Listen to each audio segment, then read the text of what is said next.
sa ating lahat. Welcome po sa aming channel ni Kapartner Maron. So, andito po ako. So, andito po kami ni Kapartner Maron para gumawa ng merienda na macaroni salad. So, andito po yung mga ingredients. Meron po tayong kaong at nata de coco, kulay red at saka green. Meron din po tayong elbow macaroni pasta. Wala po kasi kaming makita na macaroni pasta na yung half lang po nito. Kaya ito na lang po ang kinuha namin. So, lalagyan po rin natin ng fruit cocktail. Meron din po siyang pineapple tidbits. Meron po siyang cheddar cheese. Lalagyan din po natin siya ng cream at condensed milk. Siyempre, hindi po mawawala yan. Meron din po siyang mayonnaise. So, simulan po natin. Lagay po natin dito ang ating macaroni pasta na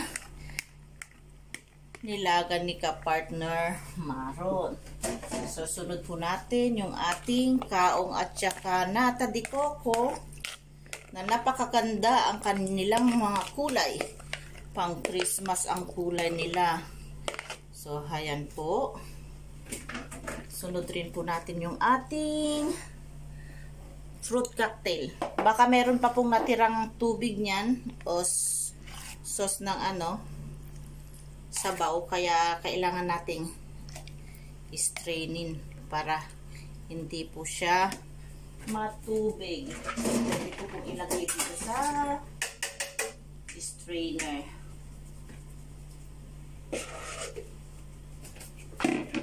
So, in-strain ko po siya para sure po na wala po siyang sabaw. Kasi magtutubig po tong ating fruit salad kapag meron po siyang sabaw na maihalo. So, ayan na po. Halo-halo po muna natin para ma-spread po yung mga ingredients natin. Dahil po sa nag-crave po ako ng matamis, macaroni, kaya ito po gumawa po kami ni Kapartner Maron. So ito po, dinagdagan ko po siya ng pineapple tidbits kasi halos puro papaya po itong laman ng ating fruit cocktail.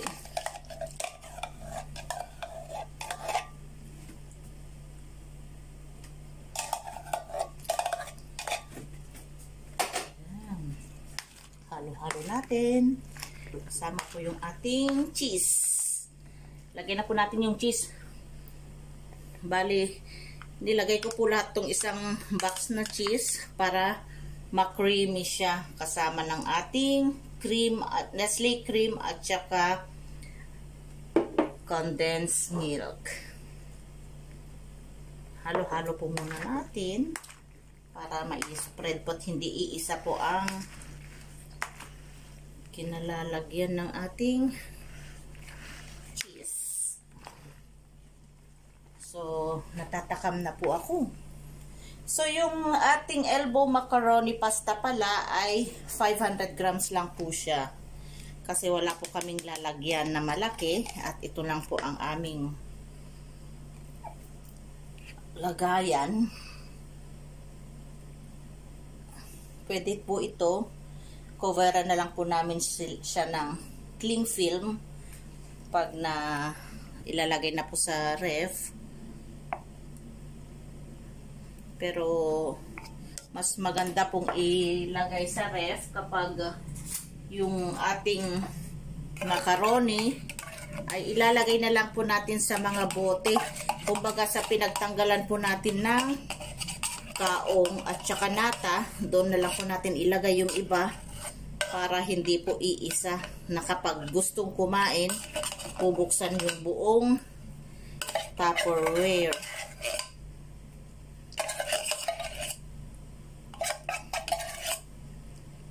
Hindi kaya ng ganyan yan. Sayang yung dumikit.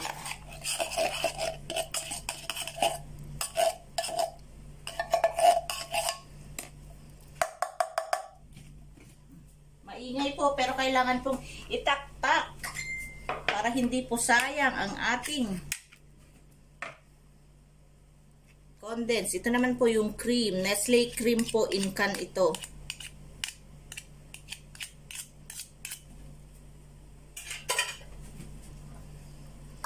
Yan po. Na.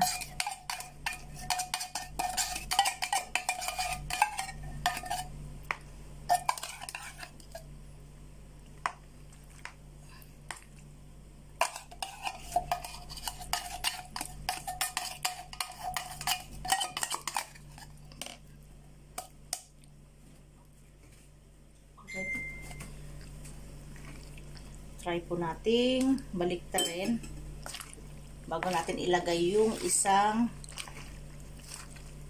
cream po, lata ng cream. Kasi hindi po malalaki itong cream natin, kaya kailangan lagay natin yung dalawa. At saka lalagyan rin po natin ng mayonnaise. Ayan po. Kailangan tanggalin po natin yung cover niya para malinisan po natin itong kanyang takip dahil sayang po yung dumikit.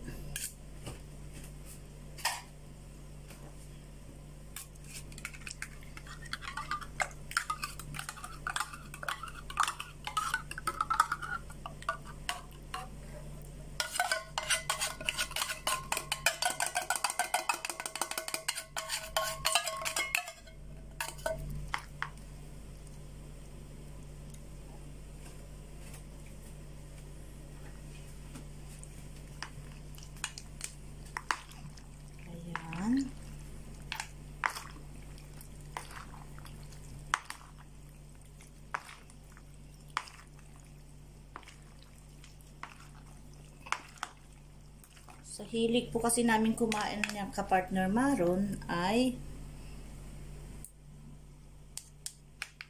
kung ano-ano ang aming naiisip.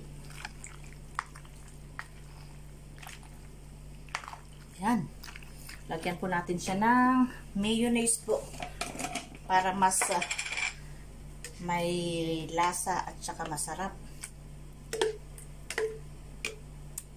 Lagyan po natin ng 3 bago po natin lagyan ulit para matansya po natin yung lasa ng ating ginagawang macaroni salad. So, ang ganda po dahil po sa wala pong maliit na bote ng kaong, malaking bote po ang nabili ni partner. So, ayan. Halo po natin ng maayos kasi yung mayonnaise po ay hindi po maikakalat. So, kailangan po natin ihalo-halo. Ganyan. So, try ko pong dagdagan pa ng isa. Isa na lang po. Ayan. Dagdag na lang po tayo kapag kulang.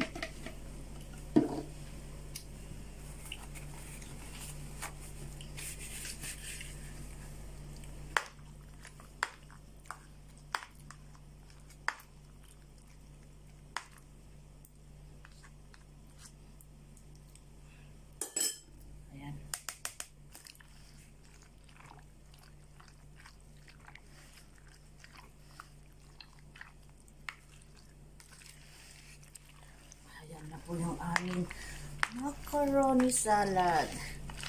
Meron po kaming raisin dito, pero ayaw ko po yung may raisin. Kung gusto ni partner Maron, siya na lang po maglagay sa kanyang bowl pag kumain. So, ayan po ang aming macaroni salad. So, lalagyan ko po ito at titikman ko ni ka-partner kung tama po yung kanyang tamis para alam natin kung dadagdagan po natin ang kanyang condensed milk o kahit na anong pampalasa pa na pwedeng idagdag.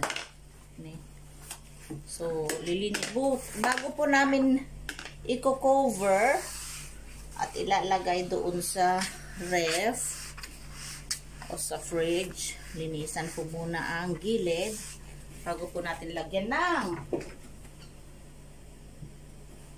cling wrap. Yan po, lalagyan po natin siya ng cling wrap. Ayan.